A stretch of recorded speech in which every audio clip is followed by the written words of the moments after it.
Hi everyone, I'm Michelle and welcome back to my meadow. If it's your first time joining us, feel free to click that like button if you like what you see and subscribe to the channel so you can follow along in our suburban garden journey in Zone 9A in Northeast Florida. Before we get into the banana footage, I just have to give a shout out to my personal health coach, Coach Kim over at thekfactorcoaching.com. While Kim is a client of mine as well, this is not a sponsored video. This is me being grateful. After editing the footage for the banana circle build, I can see the progress that I've made over the last 2 years in working with Coach Kim. So if you've ever had any interest in working with a personal health coach, her classes are virtual, her coaching is virtual, and I'll include a link in the description below, and you can reach out to Kim to yourself and see if it's a good fit for you on your health journey. Now, that said, let's roll back time and take a look at how this banana circle came to be. This all started with a trip to the local farmers market here in our city, and I came home with a wagon full of plants, including bananas. And they started their journey in grow bags, and we allowed them to stay in the grow bags for a full year because I just didn't know where I was going to plant them. Before deciding where the bananas were going to go, we've kept them in bags for a year in grow bags, and they've had babies. But I took the advice of my friend Alex and I watched the yard to see. And it turns out that where I have this circle now in the ground is the sunniest and wettest spot all year long. When it rains, the water comes down the slope and it puddles here. And then this part of the yard gets sun all day long once the sun comes up over the trees. And so this is where the banana circle is going to go. To get things started, I put a stake in the center of where I believed I wanted the circle to be. Then I set in a string and tied some knots in it for the distance that I wanted, and then brought my water hose out and made a circle, followed around with the string and laid out a circle. And I forgot to turn on the video camera, but I had already started cutting out into the sod so that it'll be easy to dig this out. And what my goal is will be to take all of this that we see in the middle and dig that out down to a depth of a couple of feet, maybe as much as 2 feet, and fill it with some wood and then other compost. Then the extra soil will go around the outside edges to make mounds. We'll flip it up eventually and make a mound around the outside edges, and then mound plant the banana trees in the outside edge a little higher than the other, giving them some room to grow and spread out, and then giving the circle a way to collect and hold water and compost down all of the leaves and matter we're able to put in the middle.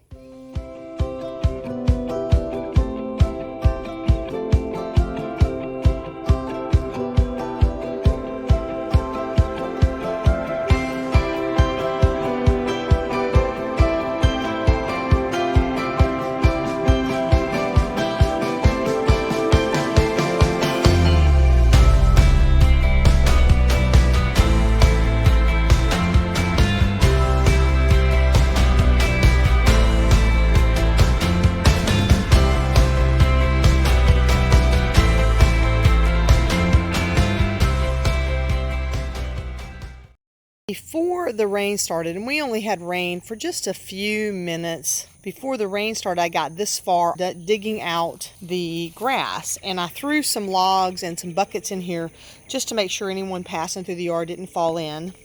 But I want you to look at how much water is in here. I would venture there is 4 inches of water in here that has come in just a few minutes. So this is exactly why this is so cool. This is exactly why I want to make sure that I build myself a banana circle here. I can take advantage of the principles of hugelkultur and grow bananas and keep water flowing on the property and not just making a pool here that doesn't add any value to the things that are growing. Super excited.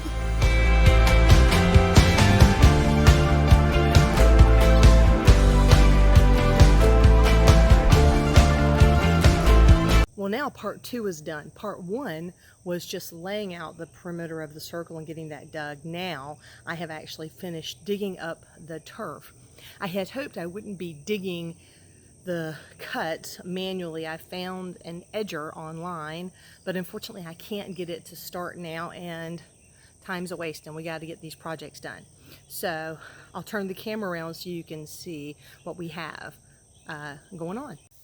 I've now managed to take out all of the sod out of the top, and if you can see that white bar through there, that was one of the reasons I was trying to be extra careful, as I knew that my irrigation line had to be very, very close to where I was digging.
All right, before I start putting logs in here, I just wanted to show you down to that center hole down there is about 2 feet below the irrigation line, so about 2 feet below the surface.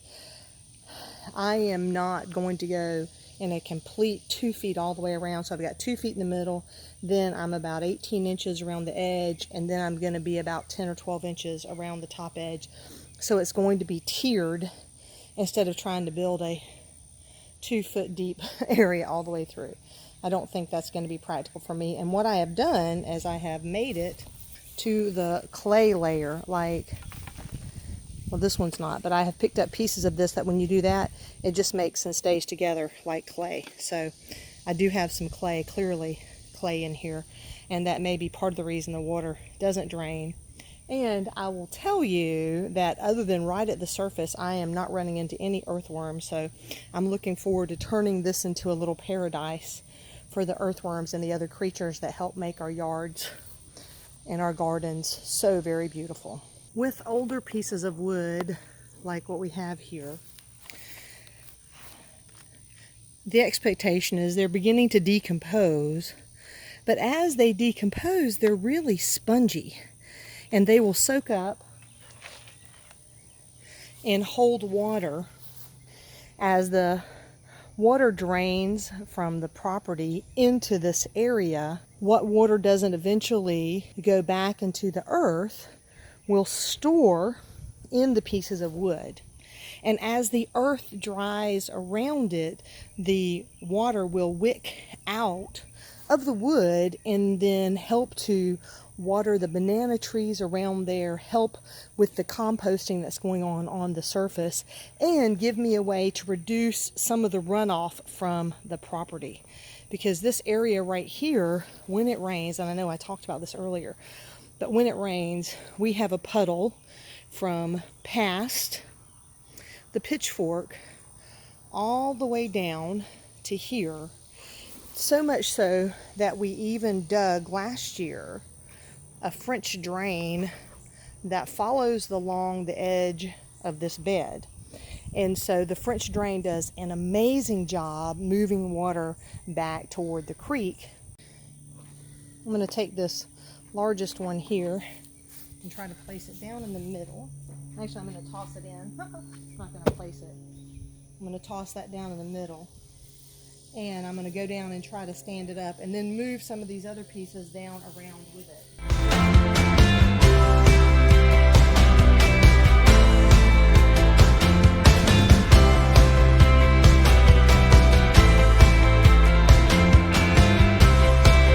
With the first round of logs in there, I'm going to start adding in some of my wood chips to help fill the voids in and around the edges of the logs.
I think I'd be really remiss not to stop and sort of take a look at the roots on this banana tree. It has been in this grow bag for a year, and it's one of the reasons I really like the fabric grow bags, because I was told this is what would happen. You wouldn't get root bound, and if you can see, when I pulled it out, there's just beautiful roots and more big roots and more big roots, and not a lot of spiraling that you'll see if something's been kept in a plastic pot.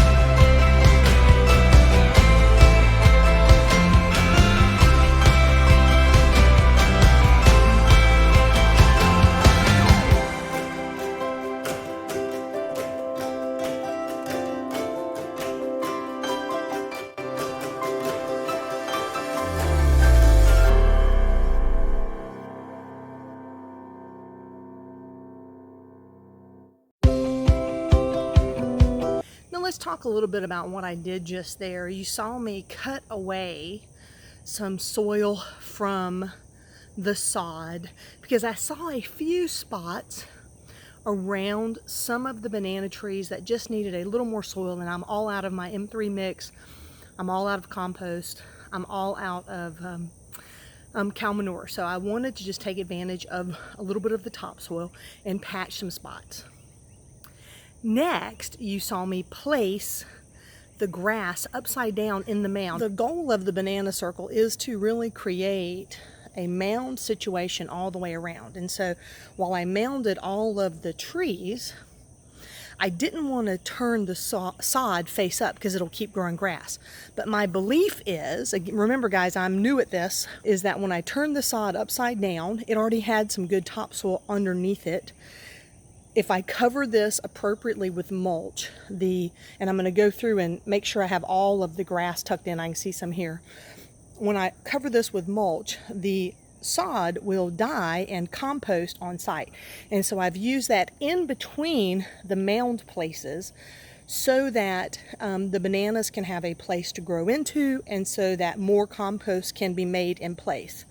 You may have also noticed I got the shovel out and made a couple of little rows, one here and one over there. Now, the purpose of that is to help the water that flows from the yard get into that banana circle. So my neighbor's flows from over there in, and I will flow from over here in to help add water to this banana circle. And so that was the point of all that. Now that I have all the sod upside down, I'm going to go back and make sure that my little banana trees are straightened. I'm going to water everything down one more time and start adding the mulch.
Congratulations, you made it to the end of the banana circle build, and I bet you can see the differences in me between 2 years ago and now, and so I'm very grateful for that. So, what did you think?